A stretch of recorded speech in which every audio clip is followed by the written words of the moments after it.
ओम श्री गुरुभ्यो नमः। हरि ओम। शुक्लांबरधरं विष्णुं शशिवर्णं चतुर्भुजं प्रसन्नवदनं ध्यायेत् सर्वविघ्नोपशान्तये। गुरुर्ब्रह्मा गुरुर्विष्णुः गुरुर्देवो महेश्वरः गुरुः साक्षात् परब्रह्म तस्मै श्रीगुरवे नमः। सरस्वती नमस्तुभ्यं वरदे कामरूपिणि विद्यारम्भं करिष्यामि सिद्धिर्भवतु मे सदा। पीताम्बरं शङ्खचक्रकौमोदकी सरसिजं करुणासमुद्रं राधा सहायमतिसुन्दरमन्दहासं वातालयेशमनिशं हृदि भावयामि। ॐ नमो भगवते वासुदेवाय। ॐ श्रीकृष्णाय परब्रह्मणे नमः। अथ श्रीमन्नारायणीयं प्रथमं दशकं श्रीभगवन्महिमानुवर्णनम्। सान्द्रानन्दावबोधात्मकमनुपमितं कालदेशावधिभ्यां निर्मुक्तं नित्यमुक्तं निगमशतसहस्रेण निर्भास्यमानम् अस्पष्टं दृष्टमात्रे पुनरुरुपुरुषार्थात्मकं ब्रह्मतत्त्वम् तत्तावत् भाति साक्षात् गुरुपवनपुरे हन्तभाग्यं जनानाम्। एवं दुर्लभ्य वस्तुन्यपि सुलभतया हस्तलब्धे यदन्यत् तन्वा वाचाधिया वा भजति बत जनः क्षुद्रतैव स्फुटेयम्। एते तावत् त्वयन्तु स्थिरतरमनसा विश्वपीडापहत्यै निःशेषात्मानमेनं गुरुपवनपुराधीशमेवाश्रयामः। सत्त्वय्यत्तत्पराभ्यामपरिकलनतो निर्मलं तेन तावत् भूतैर्भूतेन्द्रियैस्ते वपुरिति बहुशः श्रूयते व्यासवाक्यम्। तत्स्वच्छत्वादिदच्छादितपरसुखचिद्गर्भनिर्भासरूपम् तस्मिन् धन्यारमन्ते श्रुतिमतिमधुरे सुग्रहे विग्रहे ते निष्कम्पे नित्यपूर्णे निरवधि परमानन्दपीयूषरूपे निर्लीनानेकमुक्तावलिसुभगतमे निर्मलब्रह्म सिन्धौ कल्लोलोल्लासतुल्यं खलु विमलतरं सत्त्वमाहुस्तदात्मा। कस्मान्नो निष्कलस्त्वं सकल इति वचस्त्वत्कलास्वेव भूमन्। निर्व्यापारोऽपि निष्कारणमज भजसे यत्क्रियामीक्षणाख्याम् तेनैवोदेति लीना प्रकृतिरसति कल्पापि कल्पादिकाले। तस्या संशुद्धमंशं कमपि तमतिरोधायकं सत्त्वरूपम् सत्त्वं धृत्वा दधासि स्वमहिमविभवा कुण्ठवैकुण्ठरूपम्। तत्ते प्रत्यग्रधाराधरललितकला यावलीकेलिकारम् लावण्यस्यैकसारम् सुकृतिजनदृशां पूर्णपुण्यावतारम्। लक्ष्मी निःशङ्कलीलानिलयनममृतस्यन्दसन्दोहमन्तः सञ्चिन्तकानां वपुरनुकलये मारुतागारनाथ। कष्टाते सृष्टिचेष्टा बहुतर भवखेदावहा जीवभाजाम् इत्येवं पूर्वमालोचितमजितमया नैव मद्यापि जाने। नो चेत् जिह्वा कथौ वा मधुरतरमिदं तत्त्वपुश्चित्रसार्द्रम् नेत्रैश्रोत्रैश्च पीत्वा परमरससुधां बोधिपूरे रमेरन्। नम्राणां सन्निधत्ते सततमपि पुरस्तैरणभ्यर्थितान् अभ्यर्थान् कामानजस्रं वितरति परमानन्दसान्द्राङ्गतिं च। इत्थन्निःशेषलभ्यो निरवधिकफलः पारिजातो हरे त्वम् क्षुद्रन्तं चक्रवाटी द्रुममभिलषति व्यर्थमर्थ्यव्रजोऽयम्। कारुण्यात् काममन्यं ददति खलु परे स्वात्मदस्त्वो विशेषात् ऐश्वर्यादीशतेने जगति परजने स्वात्मनोऽपीश्वरस्त्वम्। त्वय्युच्चैरारमन्ति प्रतिपदमथुरे चेतनास्फीतभाग्याः त्वञ्चात्मा राम ये वेद्यतुलगुणगणाधार शौरे नमस्ते ऐश्वर्यं शङ्करादीश्वर विनियमनं विश्वतेजोहराणाम् तेजः संहारि वीर्यं विमलमपि यशो निःस्पृहश्चोपगीतम्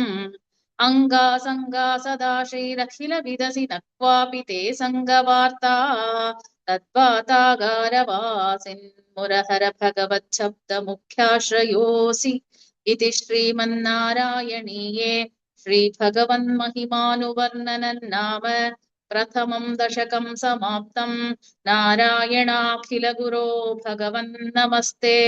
नारायणाखिलगुरो भगवन् नमस्ते अथ द्वितीयं दशकं श्रीभगवद्रूपवर्णनम् सूर्यस्पर्धिकिरीटमूर्धतिलकप्रोद्भासि फालान्तरम् कारुण्याकुलनेत्रमात्रहसितोल्लासं सुनासापुटम् गण्डोद्यन्मकराभकुण्डलयुगम् कण्ठोज्ज्वलत्कौस्तुभम् भद्रूपौ वनमाल्यहारपटल श्रीवत्सदीप्रं भजे केयूराङ्गदकङ्कणोत्तममहारत्नाङ्गुलीयाङ्कित श्रीमद्बाहुचतुष्कसङ्गतगदा शङ्खारिपङ्केरुहाम् काञ्चित् काञ्चन काञ्चिलाञ्छितलसत्पीताम्बरालम्बिनी आलम्बे विमलाम्बुजद्युतिपदां मूर्तिं तवार्तिच्छिदम् यत्रैलोक्यमहीयसोऽपि महितं सम्मोहनं मोहनात् कान्तं कान्तिनिधानतोऽपि मधुरं माधुर्यधुर्यादपि सौन्दर्योत्तरतोऽपि सुन्दरतरं त्वद्रूपमाश्चर्यतोऽप्याश्चर्यं भुवनेन कस्य कुतुकं पुष्णाति विष्णो विभो तत्तादृङ्मधुरात्मकं तव वपुः सम्प्राप्य सम्पन्मयी सा देवी परमोत्सुका चिरतरं नास्ते स्वभक्तेष्वपि तेनास्यावत कष्टमच्युत विभो त्वद्रूपमानोज्ञकप्रेमस्थैर्यमयाद चापलबलात् चापल्यवार्तोदभूत् लक्ष्मीस्तावकरामणीयकहृदैवेयं परेष्वस्थिरेत्यस्मिन्नन्यदपि प्रमाणमधुना वक्ष्यामि लक्ष्मीपते ये त्वध्यानगुणानुकीर्तनरसासक्ता हि भक्ता जनाः तेष्वेषा वसति स्थिरैव दयितप्रस्तावदत्तादरा एवं भूतमनोज्ञता नवसुधा निष्यन्द सन्दोहनम् त्वद्रूपं परचिद्रसायनमयं चेतोहरं शृण्वताम् सद्यः प्रेरयते मतिं मदयते रोमाञ्चयत्यङ्गकम् व्यासिञ्चत्यपि शीतबाष्पविसरैरानन्दमूर्च्छोद्भवैः एवं भूततया हि भक्त्यभिहितो योगः स योगद्वयात् कर्मज्ञानमयाधृशोत्तमतरो योगीश्वरैर्गीयते सौन्दर्यैकरसात्मके त्वयि खलु प्रेम प्रकर्षात्मिका भक्तिर्निश्रममेव विश्वपुरुषैर्लभ्या रमावल्लभ निष्कामन्नियतस्वधर्मचरणै यत्कर्म योगाभिधम् तद्दूरेत्यफलै यदौपनिषदज्ञानोपलभ्यं पुनः तत्त्वव्यक्ततया सुदुर्गमतरं चित्तस्य तस्मात् विभो त्वत्प्रेमात्मक भक्तिरेव सततं स्वादीयसी श्रेयसी अत्यायासकराणि कर्मपटलान्याचर्य निर्यन्मलाः बोधे भक्तिपथे तवाप्युचितता मायान्ति किं तावता क्लिष्ट्वा तर्कपथे परन्तव वपुर्ब्रह्माख्यमन्ये पुनः चित्तातृत्वमृते विचिन्त्य बहुभिः सिद्ध्यन्ति जन्मान्तरैः त्वद्भक्तिस्तु कथारसामृतझरी निर्मज्जनेन स्वयं सिद्ध्यन्ति विमलप्रभो विमलप्रबोधपदवीमक्लेशतस्तन्वती सत्यसिद्धिकरी जयत्यै विभो सैवास्तु मे त्वत्पदप्रेम प्रौढिरसाद्रता धृततरम् वातालयाधीश्वर इति श्रीमन्नारायणीये भगवद्रूपवर्णनं नाम द्वितीयं दशकं समाप्तम्। नारायणाखिलगुरो भगवन्नमस्ते। नारायणाखिलगुरो भगवन्नमस्ते। अथ तृतीयं दशकं भक्तस्वरूपवर्णनं भक्तिप्रार्थना च। पठन्तो नामानि प्रमदभरसिन्धौ निपतिताः स्मरन्तो रूपन्ते वरद कथयन्तो गुणकथाः चरन्तो ये भक्ता त्वयि खलु रमन्ते परममून् अहं धन्यान् मन्ये समधिगत सर्वाभिलषितान् गदक्लिष्टं कष्टं तव चरणसेवा रसभरेऽप्यनासक्तं चित्तम् भवति बत विष्णो गुरुदयाम् भवत्पादाम्भोजस्मरणरसिको नाम निवहानहं गायं गुहजन विवत्स्यामि विजने कृपा ते जाता चेत् किमिव न हि लभ्यन्तनुभृताम् मदीयक्लेशौखप्रशमनदशा नाम कियती न के लोकेऽस्मिन् अनिशमयि शोकाभिरहिताः भवद्भक्ता मुक्ताः सुखगतिमसक्ता विदधते मुनिप्रौढारूढा जगति खलु गूढात्मगतयः भवत्पादाम्भोजस्मरणविरुजो नारदमुखाः चरन्तीशस्वैरं सततपरिनिर्भातपरचित्सदानन्दाद्वैतप्रसरपरिमग्नाः किमपरम् भवद्भक्तिस्फीता भवतु मम सैव प्रशमयेत् अशेषक्लेशौघं न खलु हृदि सन्देहकणिका न चेद्यासस्योक्तिस्तव च वचनं नैगमवचः भवेन्मिथ्यारथ्या पुरुषवचनप्रायमखिलम् भवद्भक्तिस्तावत् प्रमुखमधुरा त्वद्गुणरसात् किमप्यारूढा चेदखिलपरितापप्रशमनी पुनश्चान्ते स्वान्ते विमलपरिबोधोदयमिलन् महानन्दाद्वैतं दिशति किमतः प्रार्थ्यमपरम्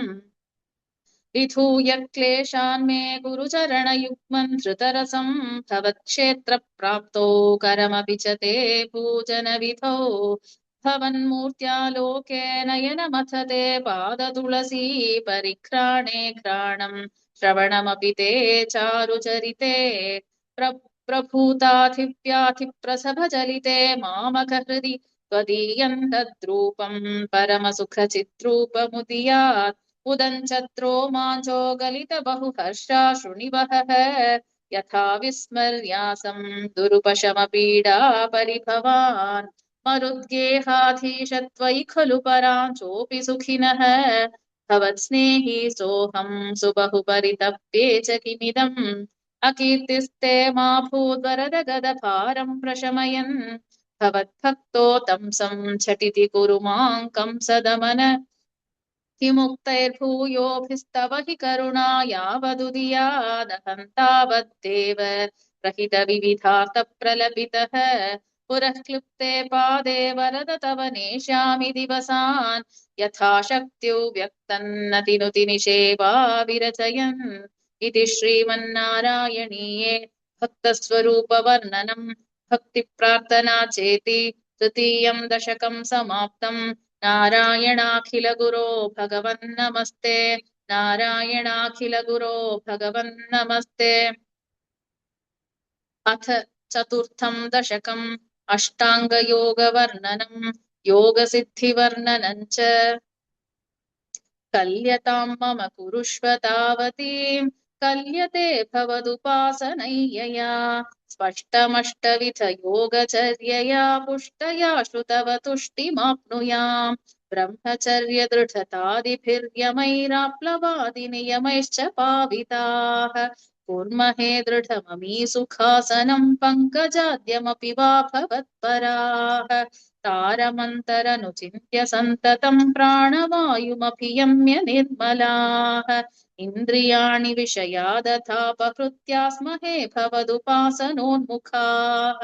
अस्फुटेव पुषिते प्रयत्नतः धारयेमधिषणां मुहुर्मुहुः तेन भक्तिरसमन्त्ररार्द्रतामुद्वहेम भवदङ्घ्रिचिन्तकाः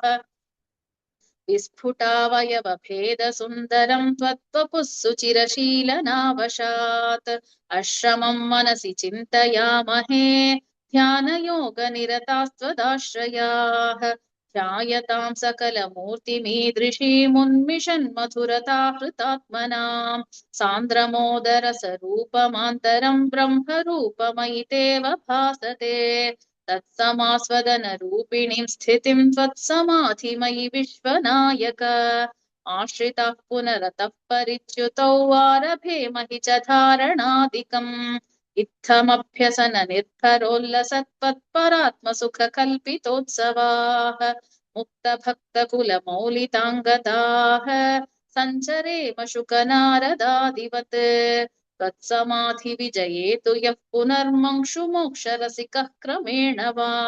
योगवश्यमनिलं षठाश्रयैरुन्नयत्यज सुषुम्नयाशनैः लिङ्गदेहमपि सन्त्यजन्नथः लीयते त्वयि परे निराग्रहः ऊर्ध्वलोककुतुकीतुमूर्धतः सार्धमेव करणैर्निरीयते अग्निवासरवलक्षपक्षगैरुत्तरायण जुषाश्च दैवतैः प्रापितो रविपदं भवत्परः मोदवान् ध्रुवपदान्तमीयते आस्थितोत्थमहरालये यदा शेषवक्त्रदहनोष्मणात्यते ईयते भवदुपाश्रयस्तदा वेधसः पदमथः पुरैव वा तत्र वा तव पदेऽथवा वसन् प्राकृतप्रलय एति मुक्तताम् स्वेच्छया खलु पुरा विमुच्यते संविभिद्य जगदण्डमोजसा तस्य चक्षितिपयो महो निलत्यो महत्प्रकृतिसप्तकावृतीः तत्तदात्मकतया विशन् सुखी याति ते पदमनावृतौ विभो अर्चिरादिगतिमीदृशि व्रजन् विच्युतिन्न भजते जगत्पते सच्चिदात्मक भवद्गुणोदयानुच्चरन्तमनिलेश पाहि माम् इति श्रीमन्नारायणीये अष्टाङ्गयोगवर्णनम् योगसिद्धिवर्णनम् चेति चतुर्थं दशकं समाप्तम् नारायणाखिलगुरो भगवन्नमस्ते नारायणाखिलगुरो भगवन्नमस्ते अथ पञ्चमं दशकं विराट्पुरुषोत्पत्तिवर्णनम् व्यक्ताव्यक्तमिदन्न किञ्चिदभवत् प्राक्प्राकृतप्रक्षये मायायां गुणसाम्यरुद्धविकृतौ त्वय्यागतायालयम् नो मृत्युश्च तदा मृतं च समभून्नान्होन्न रात्रे स्थितिः तत्रैकस्त्वमशिष्यथः किल परानन्दप्रकाशात्मना कालः कर्म गुणाश्च जीवनिवहा विश्वं च कार्यौ विभो सिल्लीलारतिमेयुषि त्वयि तदा निर्लीनता माययुः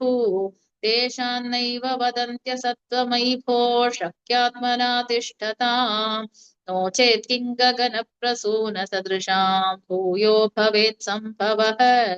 एवं च त्रिपरार्थकालविगता वीक्षांसि सृक्षात्मिकाम् बिभ्राणे त्वयि चुक्षुभे त्रिभुवनी भावाय माया स्वयम् मायातः खलु कालशक्तिरखिला दृष्टं स्वभावोऽपि च प्रादुर्भूय गुणान् विकास्य विदधुस्तस्या सहायक्रियाम्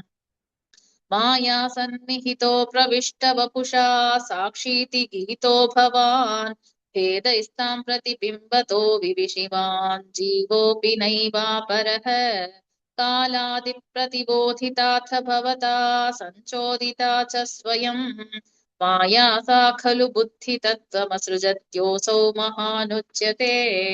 तत्रासौ त्रिगुणात्मकोऽपि च महान् सत्त्वप्रधानः स्वयं जीवेऽस्मिन् खलु निर्विकल्पमहमित्युद्बोधनिष्पादकः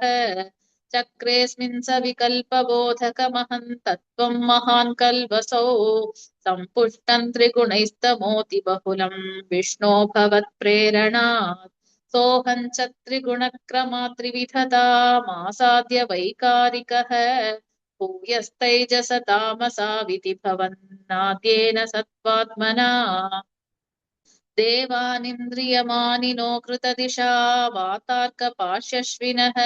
वह्नीन्द्राच्युतमित्रकान् विधुविधिः श्रीरुद्रशारीरकान् भूमन्मानसबुद्ध्यहङ्कृतिमिलच्चित्ताख्यवृत्त्यन्वितम्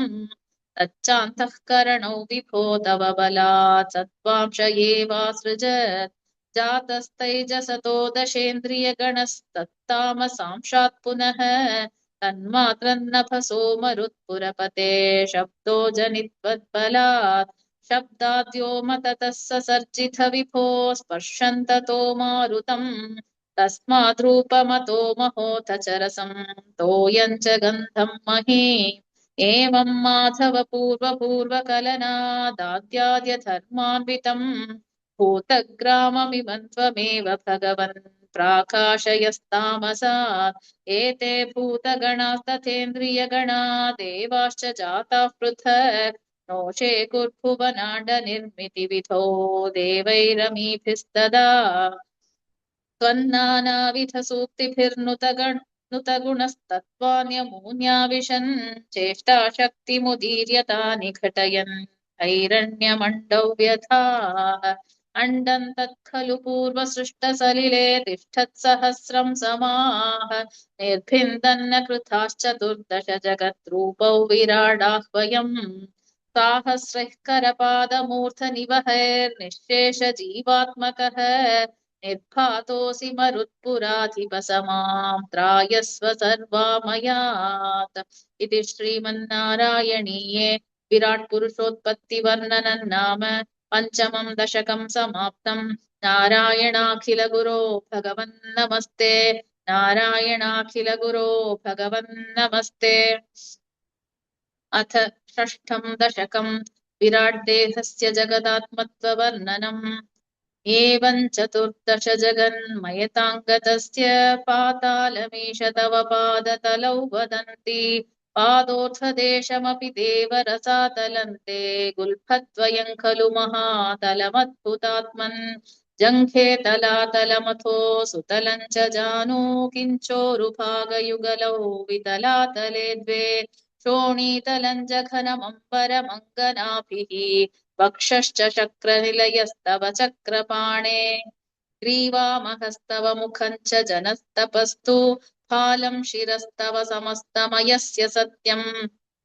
एवं जगन्मयतनो जगदाश्रितैरप्यन्ये निबद्धवपुषे भगवन्नमस्ते त्वद्ब्रह्मरन्ध्रपदमीश्वर विश्वकन्द छन्दांसि केशवघणास्तव केशपाशाः उल्लासिचिल्लियुगलं द्रुहिणस्य गेहं पक्ष्माणि रात्रिदिवसौ सविता च नेत्रे निःशेष विश्वरचना च कटाक्षमोक्षः कर्णौ दिशोष्वियुगलं तव नासिके द्वे लोभत्रपे च भगवन्नथरोत्तरोष्टौ तारागणाश्च दशना शमनश्च दंष्ट्रा मायाविलासहसितं श्वसितं समीरः जिह्वाजलौ वचनमीश शकुन्तपङ्क्तिः सिद्धादयः स्वरगणा मुखरन्ध्रमग्निः देवाभुजास्तनयुगन् तव धर्मदेवः पृष्ठं त्वधर्मैकदेव मनःसुधांशुः अव्यक्तमेव हृदयाम्बुजमम्बुजाक्ष कुक्षिः समुद्रनिवहा वसनन्तु सन्ध्ये शेफः प्रजापतिरसौ वृषणौ च मित्रः श्रोणीस्थलं मृगगणा पदयोर्नखास्ते हस्त्युष्टसैन्धवमुखागमनन्तु कालः विप्रादिवर्णभवनौ वदनाब्जबाहुचारूरुयुग्मचरणं करुणाम्बुधे ते संसारचक्रमयि चक्रधरक्रियास्ते वीर्यं महासुरगणोऽस्ति कुलानि शैलाः नाट्यः सरित्समुदयस्तरवश्चरो मजीयादिदौ वपुरनिर्वचनीयमीश ईदृक्जगन्मय वपुस्तव कर्मभाजाम् कर्मावसानसमये स्मरणीयमाहुः तस्यान्तरात्मवपुषे विमलात्मने ते वातालयाधिप नमोऽस्तु निरुन्धिरोगान् इति श्रीमन्नारायणीये विराट्देहस्य जगदात्मत्ववर्णनं नाम षष्ठं दशकं समाप्तम् नारायणाखिलगुरो भगवन् नमस्ते नारायणाखिलगुरो भगवन् नमस्ते अथ सप्तमं दशकम् हिरण्यगर्भोत्पत्तिवर्णनम् वैकुण्ठदर्शनम् च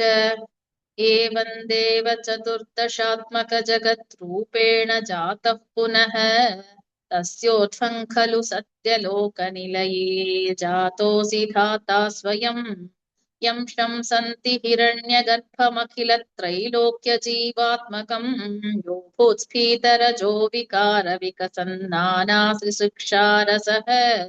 सोऽयौ विश्वविसर्गदत्तहृदयः सम्पश्यमानः स्वयम्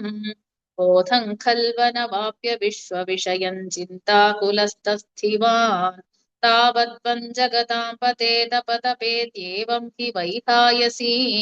वाणीमेनमशिश्रवश्रुतिसुखां कुर्वंस्तपः प्रेरणात् कोऽसौ मामवदत् पुमानिति जला पूर्णे जगन्मण्डले दिक्षोद्वीक्ष्य किमप्यनीक्षितवता वाक्यार्थमुत्पश्यता दिव्यौ वर्षसहस्रमाततपसा तेन त्वमाराधितः तस्मै दर्शितवानसि स्वनिलयौ वैकुण्ठमेकाद्भुतम् माया यत्र कदापि नो विकुरुते भाते जगद्भ्यो बहिः शोकक्रोधविमोहसात्त्वसमुखा भावास्तु दूरं गताः सान्द्रानन्दझरी च यत्र परमज्योतिः प्रकाशात्मके तत्ते धाम विभावितौ विजयते वैकुण्ठरूपौ विभो यस्मिन्नाम चतुर्भुजा हरिमणिश्यामावदातद्विषः नानाभूषणरत्नदीपितदिशो राजद्विमानालयाः भक्तिप्राप्त तथाविधो नतपदा दीव्यन्ति दिव्या जनाः तत्ते धाम निरस्त सर्वशमलौ वैकुण्ठरूपं जयेत् नानादिव्यवधूजनैरभिवृता विद्युल्लता तुल्यया विश्वोन्मादनहृद्यगात्रलतया विद्योतिता शान्तरा त्वत्पादाम्बुजसौरभैककुतुका लक्ष्मी स्वयं यस्मिन् विस्मयनीय दिव्यविभवन् तत्ते पदं देहि मे तत्रैवं प्रतिदर्शिते निजपदे रत्नासनाध्यासितम् भास्वत्कोटिलसत्किरीटकटकाद्याकल्पदी प्राकृति श्रीवत्साङ्कितमात्तकौस्तुभमणिश्चायारुणं कारणम् विश्वेशान्तव रूपमैक्षत विधिस्तत्ते विभो भातु मे कालाम्भोदकलाय कोमलरुचे चक्रेण चक्रं दिशाम् आवृण्वानमुदारमन्दहसि तस्यन्दप्रसन्नाननम् राजत्कम्बुगदारि पङ्कजधर श्रीमद्भुजामण्डलम् स्रष्टुस्तुष्टिकरौ वपुस्तव विभो मद्रोगमुद्वासयेत् दृष्ट्वा संहृतसम्भ्रमः कमलभूस्त्वत्पादपाथोरुहे हर्षावेश वशौ वदो निपतितः प्रीत्या कृतार्थी भवन् जानास्येव मनीषितं मम विभो ज्ञानन्तदापादय द्वैताद्वैत्यभवत्स्वरूप परमित्याचष्टतं त्वां भजे आताम्रे चरणे विनम्रमथतं हस्तेन हस्ते स्पृशन् बोधस्ते भविता न सर्गविधिभिर्बन्धोऽपि सञ्जायते इत्याभाष्य गिरं प्रदेश्य नितरान् तच्चित्तगूढस्वयं सृष्टौ तं समुदैरयः स भगवन् उल्लासयोल्लाघताम् इति श्रीमन्नारायणीये हिरण्यगर्भोत्पत्तिवर्णनम् वैकुण्ठदर्शनं चेति सप्तमं दशकं समाप्तम् नारायणाखिलगुरो भगवन् नमस्ते नारायणाखिलगुरो भगवन् नमस्ते। अथ अष्टमं दशकं प्रलयवर्णनं जगत्सृष्टिप्रकारवर्णनं च एवं तावत् प्राकृतप्रक्षयान्ते ब्राह्मे कल्पे ह्यादिमे लब्धजन्मा ब्रह्मा भूयस्त्वत्त एवाप्यवेदान् सृष्टिं चक्रे पूर्वकल्पोपमाना सोऽयं चतुर्युगसहस्रमितान्यहानि तावन्मिता शरजनेर्बहुशो निनाय निद्रात्यसौ निद्रात्यसौ त्वयि निलीय समं स्वसृष्टैः नैमित्तिकप्रलयमाहुरतोऽस्य रात्रिम् अस्मादृशां पुनरहर्मुखकृत्य तुल्यां सृष्टिं करोत्यनुदिनं स भवत्प्रसादात् प्राग्ब्राह्मकल्पजनुषां च परायुषान्तो सुप्तप्रबोधनसमास्ति तदापि सृष्टिः पञ्चाशदब्दमधुना स्ववयोऽर्थरूपम् एकं परार्थमतिवृत्य हि वर्ततेऽसौ तत्रान्त्यरात्रिजनितान् कथयामि भूमन् पश्चादिनावतरणे च भवद्विलासान् दिनावसानेऽथ सरोजयोनिः सुषुप्तिकामस्त्वयि सन्निलिल्ये जगन्ति च त्वज्जठरं समीयुः तदेदमेकार्णवमास विश्वं तवैव वेशे फणिराजिशेषे जलैकशेषे भुवने स्मशेषे आनन्दसान्द्रानुभवस्वरूपः स्वयोगनिद्रा परिमुद्रितात्मा कालाख्यशक्तिं प्रलयावसाने प्रबोधयेत्यादिशताखिलादौ त्वया प्रसुप्तं परिसुप्तशक्त्यो व्रजेन तत्राखिलजीवधाम्ना चतुर्युगाणां च सहस्रमेवं त्वयि प्रसुप्ते पुनरद्वितीये कालाख्यशक्तिः प्रथमप्रबुद्धा प्राबोधयत्वां किल विश्वनाथ विबुध्य च त्वं जलगर्भशायीन् विलोक्य लोकानखिलान् प्रलीनान् तेष्वेव सूक्ष्मात्मतया निजान्तस्थितेषु विश्वेषु ददाथ दृष्टिम् ततस्त्वदीया दयिनाभिरन्ध्रादुदञ्चितं किञ्चन दिव्यपद्मम् निलीननिःशेषपदार्थमाला सङ्क्षेपरूपं मुकुलायमायमानम् तदेतदम्भोरुहकुड्मलन्ते कलेबरातोयपथे प्ररूढम् बहिर्निरीतं परितस्फुरद्भिः स्वधामभित्वान्तमलन्यकृन्तत् सम्फुल्लपत्रे नितरौ विचित्रे तस्मिन् भवद्वीर्यधृते सरोजे सपद्मजन्मा विधिराविरासीत् स्वयं प्रबुद्धाखिलवेदराशिः अस्मिन् परात्मन्ननुपाद्मकल्पे त्वमित्थमुत्थापितपद्मयोनिः अनन्तभूमा मम रोगराशिन् निरुन्धि वातालयवास विष्णो इति श्रीमन्नारायणीये प्रलयवर्णनं जगत्सृष्टिप्रकारवर्णनं चेति अष्टमं दशकं समाप्तम् नारायणाखिलगुरो भगवन् नमस्ते नारायणाखिलगुरो भगवन् नमस्ते अथ नवमं दशकं जगत्सृष्टिवर्णनम् स्थितः स कमलोद्भवस्तव हि नाभिपङ्केरुहे कुतस्त्विदिदमम्बुधा मुदितमित्यनालोकयन् तदीक्षणकुतूहलात् प्रतिदिशौ विवृत्ताननः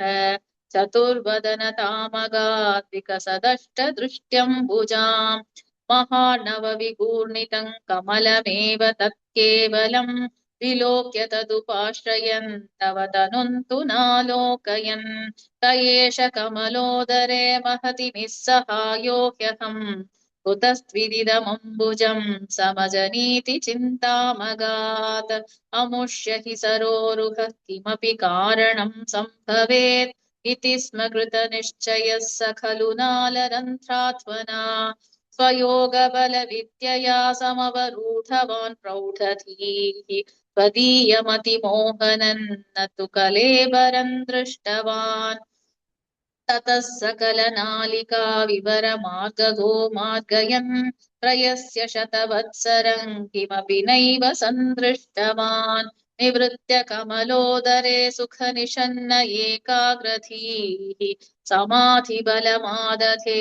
भवदनुग्रहैकाग्रही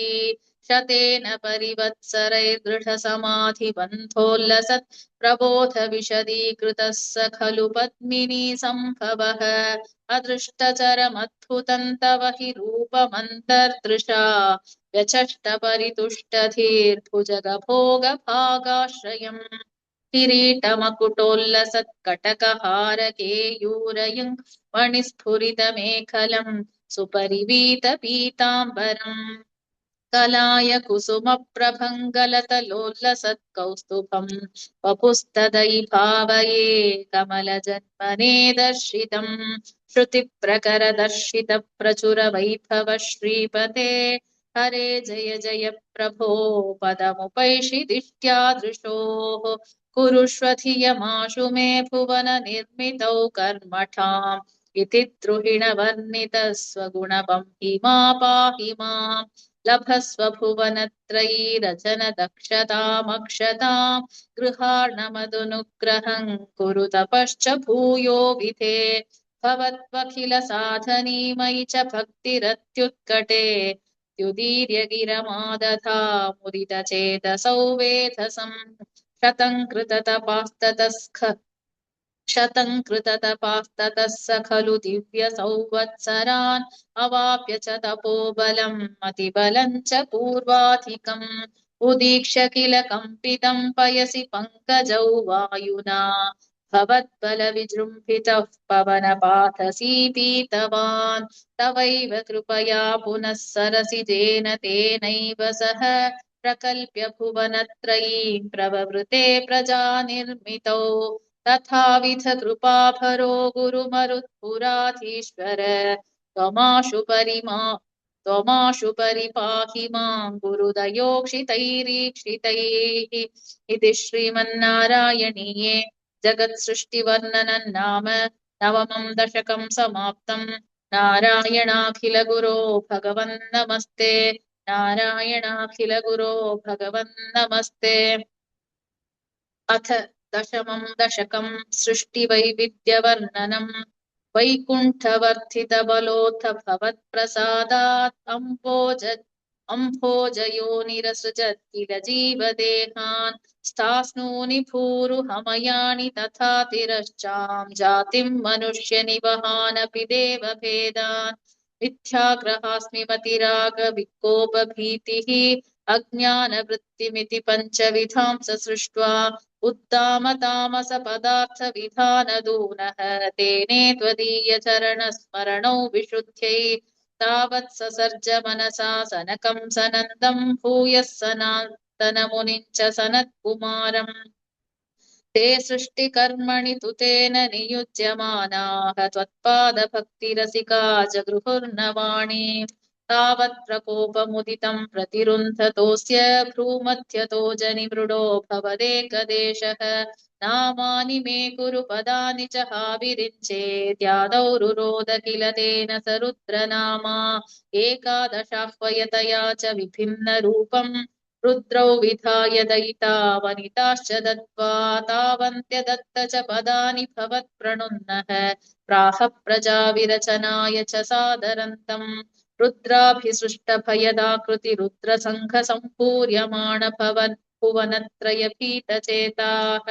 मा प्रजासृज तपश्चर मङ्गलाये द्याश्चष्टतङ्कमलभूर्भवदीरितात्मा तस्याथ सर्गरसिकस्य मरीचिरत्रिः तत्राङ्गिरः क्रतुमुनिः पुलहः पुलस्त्यः अङ्गादजायत भृगुश्च वसिष्ठदक्षौ श्रीनारदश्च भगवन् भवदङ्घ्रिदासः धर्माधिकानभिसृजन्नथ कर्तमञ्च वाणिविधाय विधिरङ्गजसङ्कुलोऽभूत् त्वद्बोधितैः सनकदक्षमुखैस्तनूजैः उद्बोधितश्च विरराम तमो विमुञ्चन् वेदान् पुराणनिवहानपि सर्वविद्याः कुर्वन् निजानन गणा चतुराननोऽसौ पुत्रेषु तेषु विनिधाय ससर्गवृद्धिम् अप्राप्नुवंस्तव पदाम्बुजमाश्रितोऽभूत् जानन्नुपायमथ देहमजो विभज्य स्त्रीपुंसभावमभजन्मनु तत्त्वदूभ्याम् ताभ्यां च मानुषकुलानि विवर्धयंस्त्वम् गोविन्दमारुतपुरेश निरुन्धिरोगान् इति श्रीमन्नारायणीये सृष्टिवैविध्यवर्णनम् नाम दशमं दशकं समाप्तम्। नारायणाखिलगुरो भगवन् नमस्ते। नारायणाखिलगुरो भगवन् नमस्ते।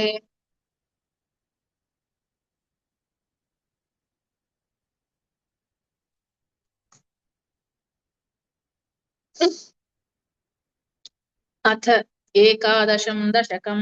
सनकादीनां वैकुण्ठप्रवेशवर्णनम्। जय विजय शापवर्णनम् हिरण्यकशिपु हिरण्याक्षोत्पत्तिवर्णनम् च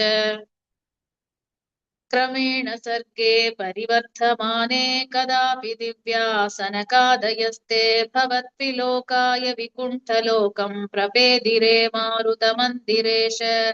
मनोज्ञनैश्रेयसकाननाद्यैः अनेकवापी मणिमन्दिरैश्च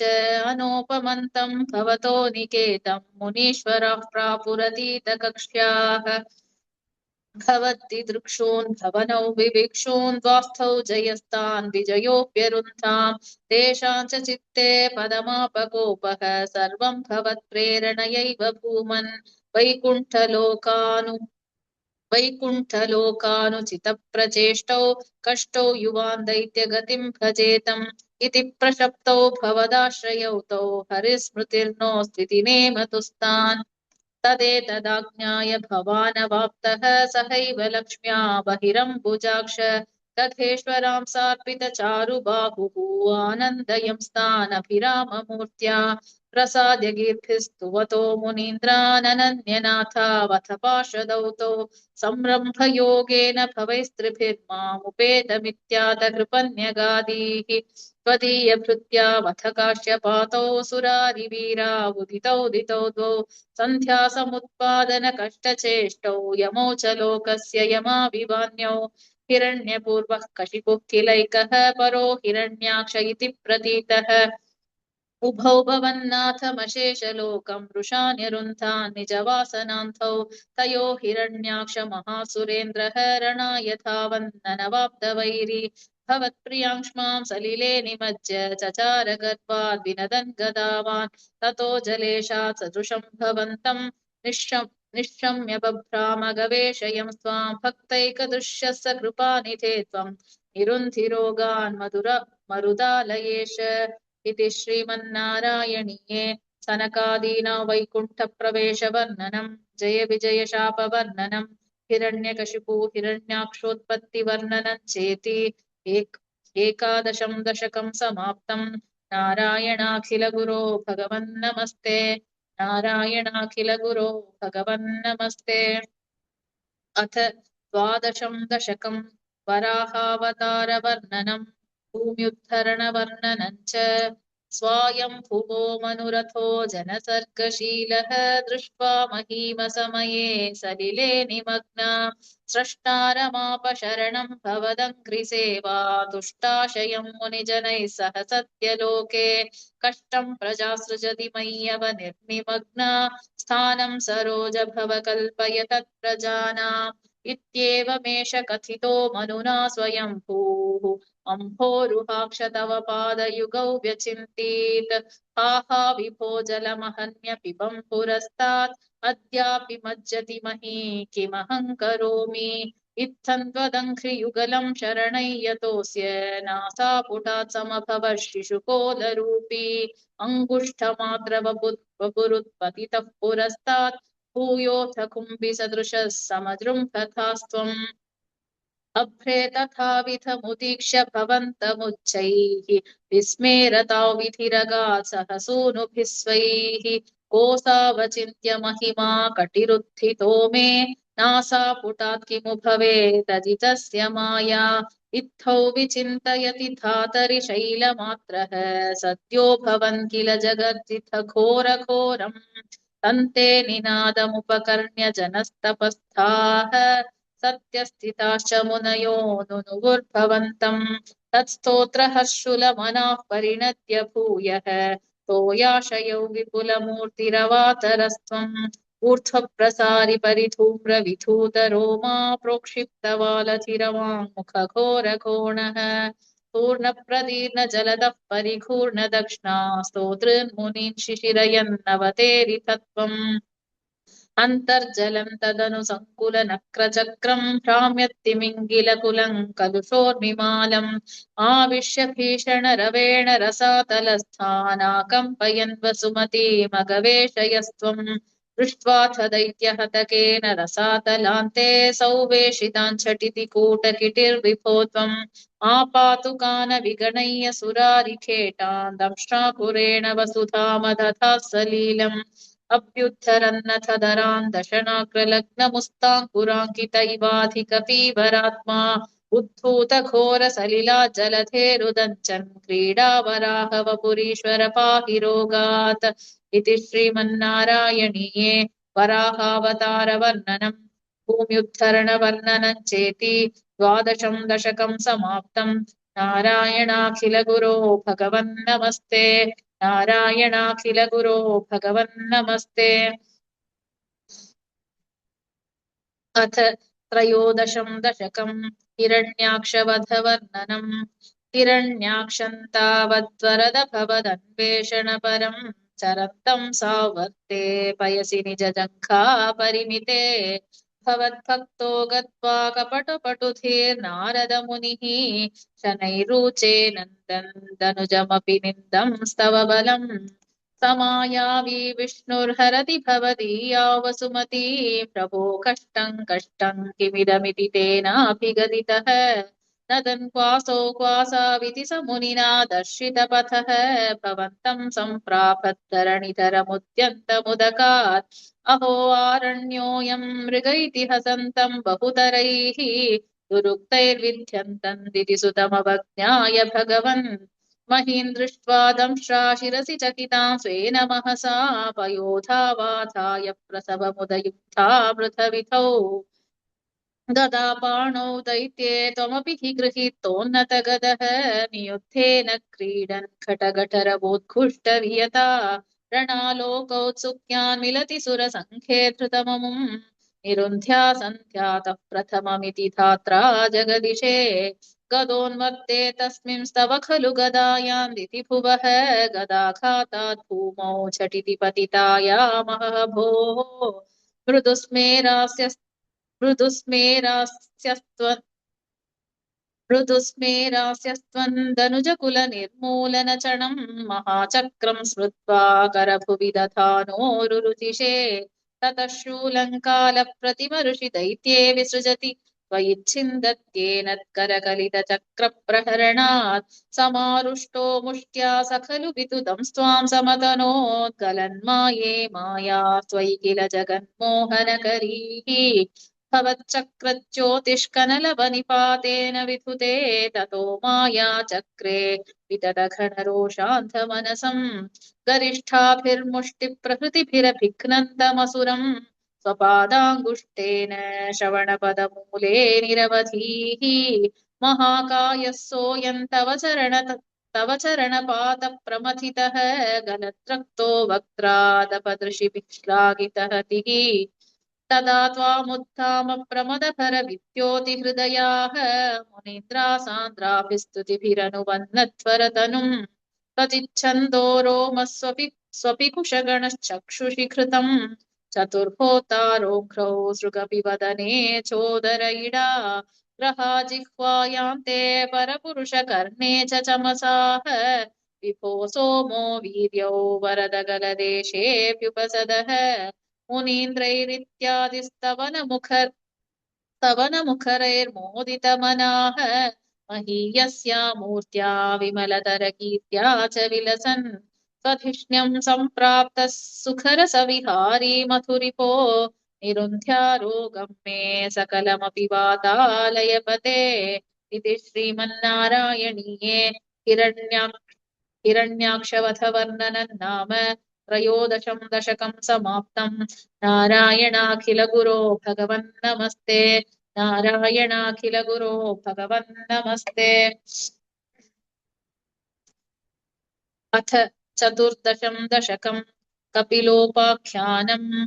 समनुस्मृततावकाङ्घ्रियुग्मः समनुः पङ्कजसम्भवाङ्गजन्मा निजमन्तरमन्तराय हीनन्तरितन्ते कथयन् सुखं विनाय समये खलु तत्र कर्दमाख्यः द्रुहिणच्छाय भवस्तदीयवाचा धृतसर्गरसो निसर्गरम्यम् भगवंस्त्वामयुतं समाशिषेवे गरुडोपरि कालमेघकम्रं विलसत्केलि सरोजपाणिपद्मम् हसितोल्लसिताननौ विभो त्वं वपुराविष्कुरुषे स्म कर्दमाय स्तुवते पुलकावृताय तस्मै मनुपुत्रीं दयितान्न वापि पुत्रीः कपिलं च सुतं स्वमेव पश्चात् स्वगतिं चाप्यगृह्य निर्गतो भूः समनुष्यतरूपया महिष्या गुणवत्या सुतया च देवहूत्या भवदीरितनारदोपदिष्टः समगात्कर्दममागतिप्रतीक्षम् मनुनोपहृतां च देवहूतिं तरुणीरत्नमवाप्य कर्दमोऽसौ भवदर्चन निवृतोऽपि तस्यां दृढशुश्रूषणया दधौ प्रसादम् सपुनस्त्वदुपासनप्रभावात् दयिता कामकृते कृते विमाने वनिताकुलसङ्कुलो नवात्मा व्यहरद्देव पथेषु देवहूत्या शतवर्षमथौ व्यतीत्य सोऽयं नवकन्या समवाप्य धन्यरूपाः वनयानसमुद्यतोऽपि कान्ताहितकृत्वज्जननोत्सुकोऽन्यवासीत् निजभर्तृगिरा भवन्निषेवा निरतायामथ देवहूत्याम् कपिलस्त्वमजायथा जनानां रथयिष्यन् परमात्मतत्त्वविद्याम् वनमेयुषि कर्दमे प्रसन्ने मत सर्वस्वमुपादिशन् जनन्यै कपिलात्मकवायुमन्दिरेश त्वरितं त्वं परिपाहि मां गदौखात् इति श्रीमन्नारायणीये कपिलोपाख्यानं नाम चतुर्दशं दशकं समाप्तम् नारायणाखिलगुरो भगवन् नमस्ते नारायणाखिलगुरो भगवन् नमस्ते अथ पञ्चदशं दशकं कपिलोपदेशः मतिरिह गुणसक्ता बन्धकृत्तेष्वसक्ता त्वमृतकृदुपरुन्थे भक्तियोगस्तु सक्तिम् महदनुगमलभ्या भक्तिरेवात्र साध्या कपिलतनुरिति त्वं देवहूत्यै न्यगादीः प्रकृतिमहदहङ्काराश्च मात्राश्च भूतान्यपि हृदपि दशाक्षी पूरुषः पञ्चविंशः इति विदितविभागो मुच्यते सौ प्रकृत्या कपिलतनुरिति त्वं देवहूत्यै न्यगादीः प्रकृतिगतगुणौघैर्नाच्यते पूरुषोऽयम् यदि तु सजति तस्या तद्गुणास्तं भजेरन् मदनुभजन तत्त्वालोचनैः साप्यपेयात् कपिलतनुरिति त्वं देवहूत्यै न्यगादीः विमलमतिरुपातैरासनाद्यैर्मदङ्गम् गरुडसमधिरूढम् दिव्यभूषायुधाङ्कम् रुचितुलिततमालं शीलयेतानुवेलम् कपिलतनुरिति त्वं देवहूत्यै न्यगादीः मम गुणगणलीला कर्णनैः कीर्तनाद्यैः मयि सुरसरिदोघप्रख्यचित्तानुवृत्तिः भवति परमभक्तिः सा हि मृत्योर्विजेत्री कपिलतनुरिति त्वं देवहूत्यै न्यगादीः अहह बहुलहिंसा सञ्चितार्थैः कुटुम्बम् प्रतिदिनमनुपुष्यन् स्त्रीजितो बाललाली विशति हि गृहसक्तो यातनां मय्यभक्तः कपिलतनुरिति त्वं देवहूत्यै न्यगादीः युवति जठरखिन्नो जातबोध्योपकाण्डे प्रसवगलितबोधः पीडयोल्लङ्घ्य बाल्यम् पुनरपि बत मुह्यत्येव कारुण्यकाले कपिलतनुरिति त्वं देवहूत्यै न्यगादीः पितृसुरगणयाजी धार्मिको यो गृहस्थः स च निपतति काले दक्षिणाथोपगामी मयि निहितमकामं कर्म तु तत्पथार्थम् कपिलतनुरिति त्वं देवहूत्यै न्यगादीः इति सुविदितवेद्यां देवहे देवहूतिम् कृतनुतिमनुगृह्य त्वं गतो योगिसङ्घैः विमलमतिरथासौ भक्तियोगेन मुक्ता त्वमपि जनहितार्थौ वर्तसे प्रागुदीच्या परम किमु बहुक्त्या त्वत्पदाम्भोजभक्तिम् सकलभयविनेत्रीं सर्वकामोपनेत्रीं वदसि खलु दृढं त्वं तद्विधूयामयान्मे गुरुपवनपुरेश त्वय्युपाधत्स्वभक्तिम् इति श्रीमन्नारायणीये कपिलोपदेशं नाम पञ्चदशं दशकं समाप्तम् नारायणाखिलगुरो भगवन् नमस्ते नारायणाखिलगुरो भगवन् नमस्ते अथ षोडशं दशकं नरनारायणावतारवर्णनं दक्षयागवर्णनं च दक्षो विरिञ्च तनयोऽथ मनोस्तनूजां लब्ध्वा प्रसूतिमिह षोडश चापकन्याः धर्मे त्रयोदश ददौ पितृषु स्वधाञ्च स्वाहां हविर्भुजि सतीं गिरिशे त्वदंशे मूर्तिर्हि धर्मगृहिणी सुषुवे भवन्तम् नारायणं नरसखं महितानुभावम् यज्जन्मनि प्रमुदिताः कृततूर्यघोषाः पुष्पोत्करान् प्रववृशोर्नुनुवुः सुरौघाः दैत्यं सहस्रकवचं कवचैः परीतं साहस्रवत्सरतपः समराभिलव्यैः पर्याय निर्मिततपः समरौ भवन्तौ शिष्टैककङ्कटमुमुन्यहतां सलीलम् अन्वाचरन्नुपदिशन्नपि मोक्षधर्मम् त्वं भ्रातृमान् बदरिकाश्रममध्यवासीः शक्रोऽथ देशमतपो बलनिस्सहात्मा दिव्याङ्गना परिवृतं प्रजिघायमानम् कामो वसन्तमलयानिलबन्धुशाली कान्ताकटाक्षविशिखैर्विकसद्विलासैः विध्यन्मुहुर्मुहुरकम्पमुदीक्ष्य च त्वां भीतस्त्वयाथ जगदे मृदुहासभाजा नित्यालमङ्गजवसन्तसुराङ्गनावः मन्मानसन्त्विहजुषध्वमिति ब्रुवाणः त्वौ तौ विस्मयेन परितस्तुवतामथैषां प्रादर्शयस्व परिचारककातराक्षीः सम्मोहनाय मिलिता मदनादयस्ते त्वद्दासिका परिमलैः किल मोहमापुः दत्तां त्वया च जगृहुस्त्रपयैव सर्वस्वर्वासि गर्वशमनीं पुनरुर्वशीतां दृष्टोर्वशीतव कथाञ्च निशम्य शक्रः पर्याकुलो जनिभवन् महिमावमर्शात् एवं प्रशान्त रमणीयतरावतारा तत्तोऽधिको वरद कृष्णतनुस्त्वमेव दक्षस्तु धातुर दक्षस्तु धातुरतिलालनया रजोऽन्तः नात्यादृतस्त्वयि च कष्टमशान्तिरासीत् येनौ व्यरुन्धस भवत्तनुमेव शर्वम् यज्ञेन वैरपिशुने स्वसुताव्यमानीत् क्रुद्धे शमर्दितमुखः स तु कृत्तशीर्षः देवप्रसादितहरादथ लब्धजीवः त्वत्पूरितक्रतुवरः पुनरापशान्तिं सत्त्वं प्रशान्तिकर पाहि मरुत्पुरेश इति श्रीमन्नारायणीये नरनारायणावतारवर्णनं दक्षयागवर्णनं चेति षोडशं दशकं समाप्तं नारायणाखिलगुरो भगवन् नमस्ते नारायणाखिलगुरो भगवन् नमस्ते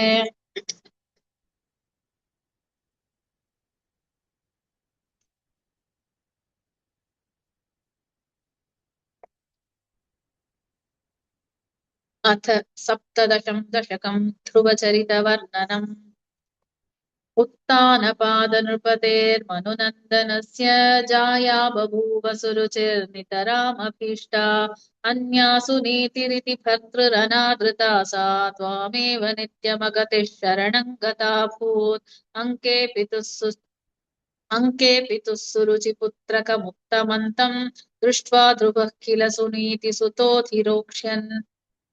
आचिक्षिपे किल शिशुः सुतरां सुरुच्या दुःसन्त्यजा खलु भवद्विमुखैरसूया त्वन्मोहिते पितरि पश्यति दारवश्ये दूरं दुरुक्तिनिहतः स गतो निजाम्बाम् सापि स्वकर्म गतिसन्तरणाय पुंसां त्वत्पादमेव शरणं शिशवे शशंस आकर्ण्यसोऽपि भवदर्चन निश्चितात्मा मानी निरेत्य नगरात् किल पञ्चवर्षः सन्दृष्ट नारद निवेदित मन्त्रमार्गः त्वामारराथ तपसा मधुकाननान्ते ताते विषण्ण हृदयेन गरिङ्गतेन श्रीनारदेन परिसान्त्वित चित्तवृत्तौ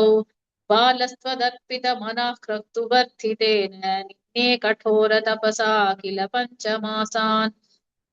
तावत्तपोबलनिरुच्छसिते दिगन्ते देवास्थितस्त्वमुदयत् करुणात्रचेताः त्वद्रूपचित्रसनिलीनमतेः पुरस्तादाविर्बभूविथ विभो गरुडाधिरूढः त्वद्दर्शनप्रमथभारतरङ्गितन्तम् दृग्भ्याम् निमग्नमिव रूपरसायने ते तुष्टूषमानमवगम्य कपोलदेशे संस्पृष्टवानसिधरेण तथाधरेण तावत् विबोध विमलम् प्रणुवन्तमेनम् आभाषतास्त्वमवगम्य तदीयभावम् राजन् चिरम् समनुभूय भजस्व भूयः सर्वोत्तरम् ध्रुवपदौ विनिवृत्तिहीनम् इत्योचिषित्वै गते नृपनन्दनोऽसौ आनन्दिताखिलजनो नगरीमुपेतः रेमे चिरम् भवदनुग्रहपूर्णकामः ताते गते च वनमादृतराज्यभारः यक्षेण देव निहते पुनरुत्तमेऽस्मिन् यक्षैः स युद्धनिरतो विरतो मनुक्त्या शान्त्या प्रसन्न हृदयाद्दनदारुपेता त्वद्भक्तिमेव सुदृढामवृणोन्महात्मा अन्ते भवत्पुरुषनीतविमानयातः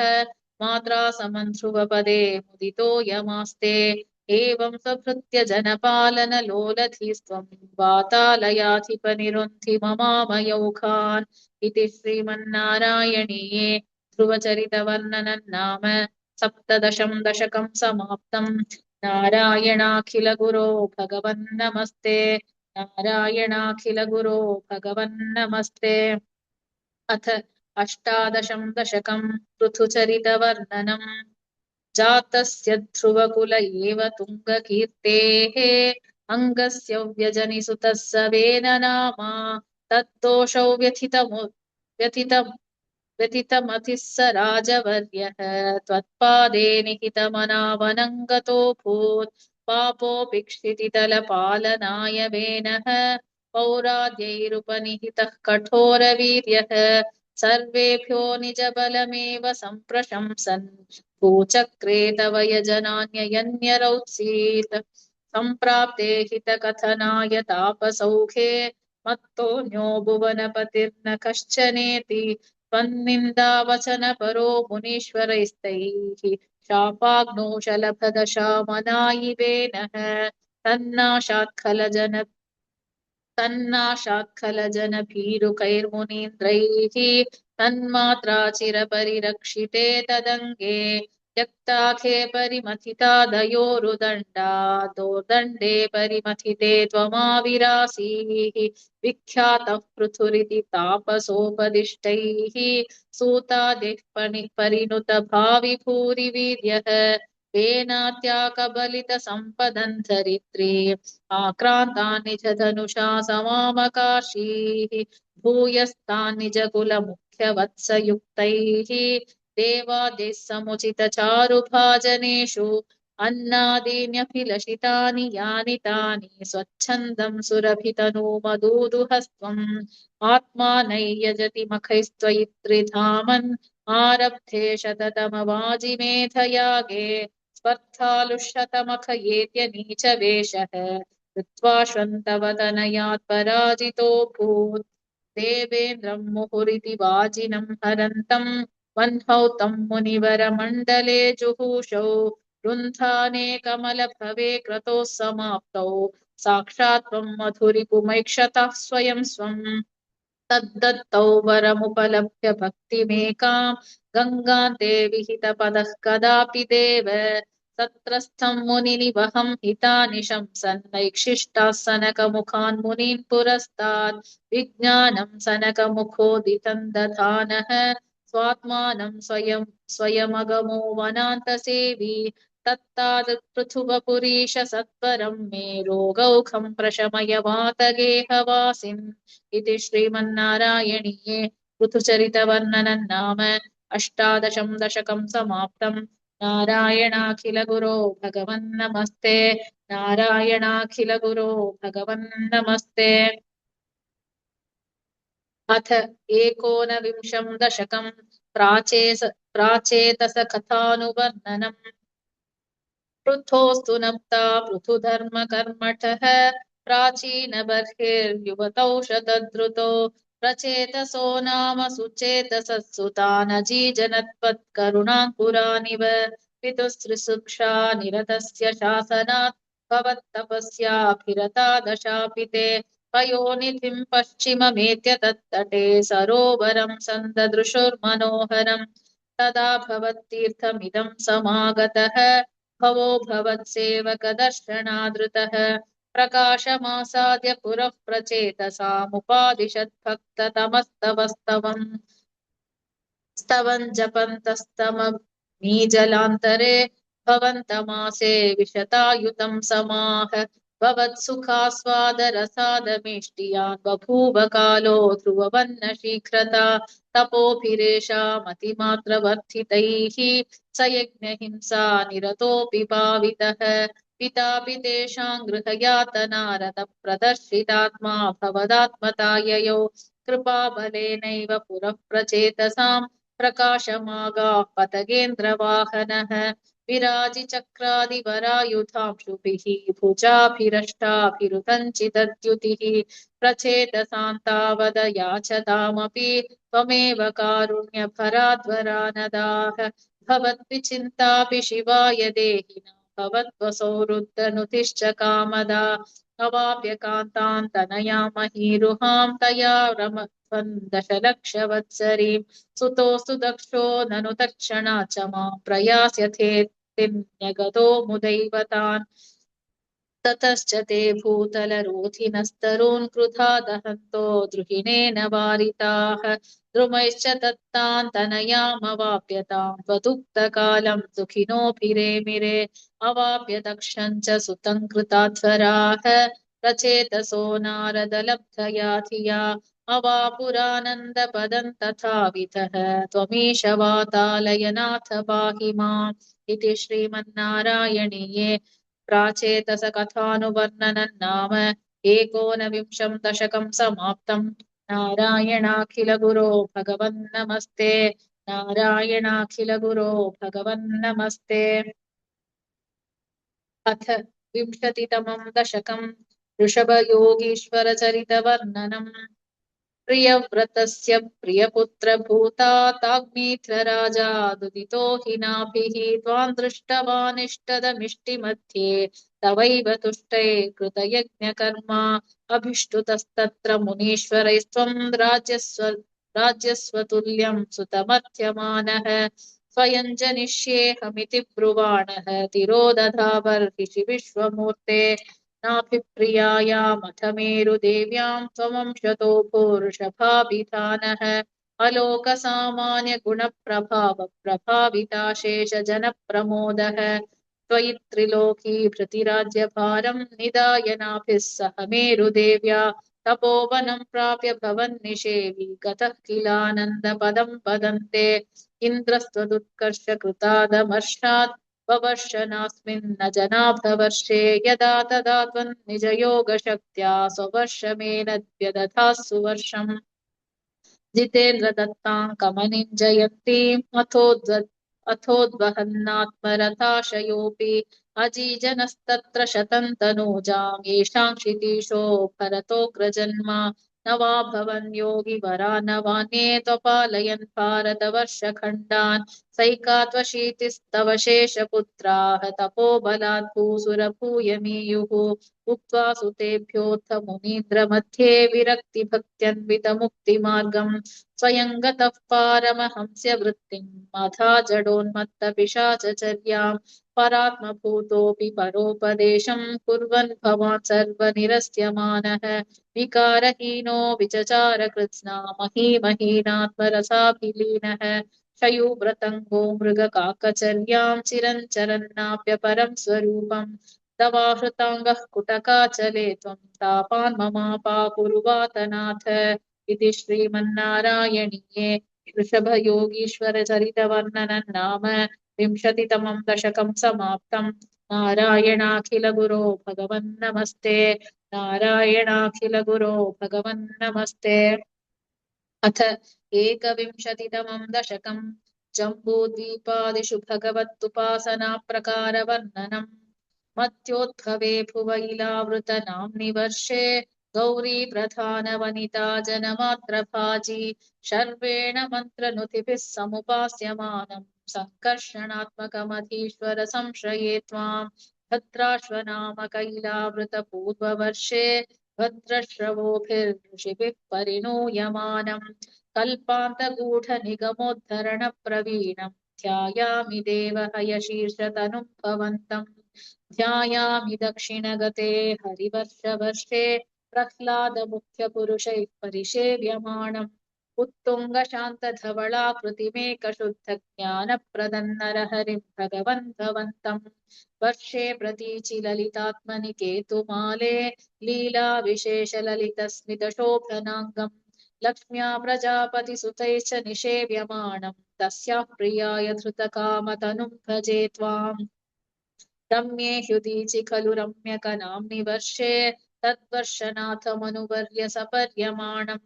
भक्तैकवत्सलममत्सर हृत्सुभान्तम् मत्स्याकृतिं भुवननाथ भजे भवन्तम्। वर्षं हिरण्मय समाह्वय मौक्तराहम् आसीनमध्विदुति कर्मठकामठाङ्गम्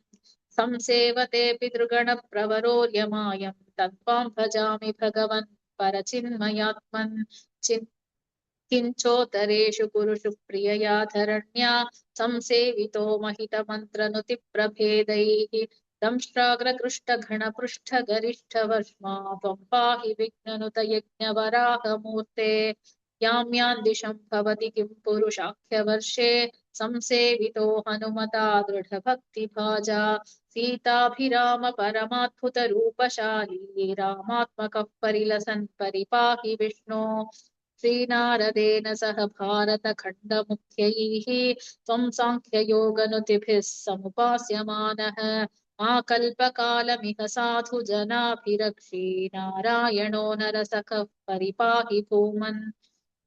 प्लाक्षेर्करूपमयि शाल्मलयुक्तरूपम् द्वीपे भजन्ति कुशनामनिवह्निरूपम् क्रौञ्चेन्दुरूपमथ वायुमयम् च शाके त्वां ब्रह्मरूपमपि पुष्करनाम्नि लोकाः सर्वै ध्रुवादिभिरुडुप्रकरैर्ग्रहैश्च पुच्छादिकेष्ववयवेष्वभिकल्प्यमाणैः त्वं शिंशुमारवपुषा महतामुपास्यः सन्ध्यासुरुन्धि नरकं मम सिन्धुशायिन् पातालमूलभुविशेषतनुं भवन्तं दोलैककुण्डलविराजिसहस्रशीर्षं नीलाम्बरं धृतहलं भुजगाङ्गनाभिः जुष्टं भजे हरगदान् गुरुगेहनाथ। इति श्रीमन्नारायणीये जम्बूद्वीपादिषु भगवदुपासनाप्रकारवर्णनं नाम एकविंशतितमं दशकं समाप्तम्। नारायणाखिलगुरो भगवन् नमस्ते। नारायणाखिलगुरो भगवन् नमस्ते। अथ द्वाविंशतितमं दशकम् अजामिलोपाख्यानम्। अजामिलो नाम महीसुरः पुराचरन् विभो धर्मपथान् गृहाश्रमी गुरो गिराकाननमेत्य दृष्टवान् सुधुष्टशीलां कुलटां मदाकुलां सतः प्रशान्तोऽपि तदा हृताशयः स्वधर्ममुत्सृज्य तया समारमन् अधर्मकारी दशमी भवन् पुनः दधौ भवन्नामयुते सुते रतिम् समृत्युकाले यमराज किङ्करान् भयङ्करां स्त्रीनभिलक्षयन् प्रिया पुरामनात्वत्स्मृतिवासना बला जुहाव नारायण नामकं सुतम्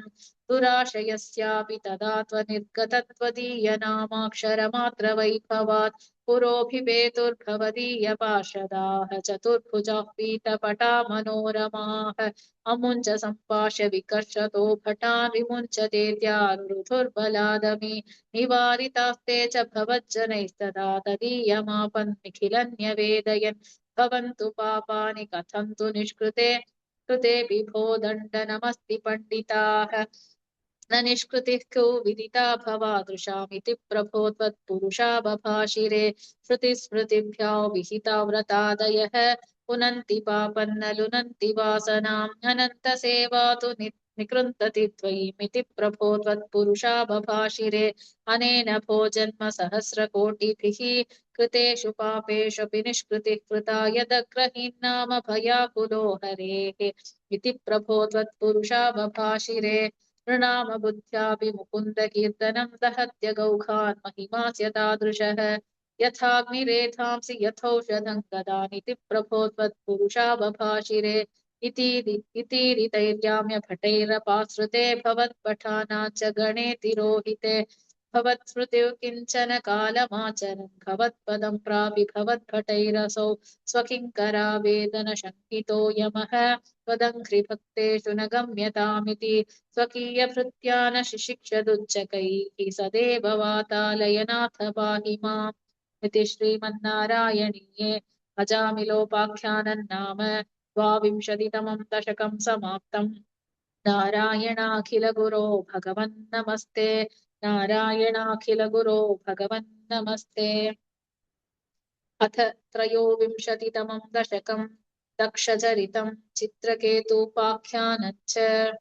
प्राचेतसस्तु भगवन्न परो हि दक्षः त्वत्सेवनौ व्यथितसर्गविवृद्धिकामः आविर्बभूविथ तदा लसदष्टबाहुः तस्मै वरं दधिततां च वधूमसिग्नीम् तस्यात्मजास्त्वयुतमीश पुनः सहस्रम् श्रीनारदस्य वचसा तव मार्गमापुः नैकत्र वासमृषये स मुमोच शापम् भक्तोत्तमसृषिरनुग्रहमेव मेने षष्ट्या ततो दुहितृभिः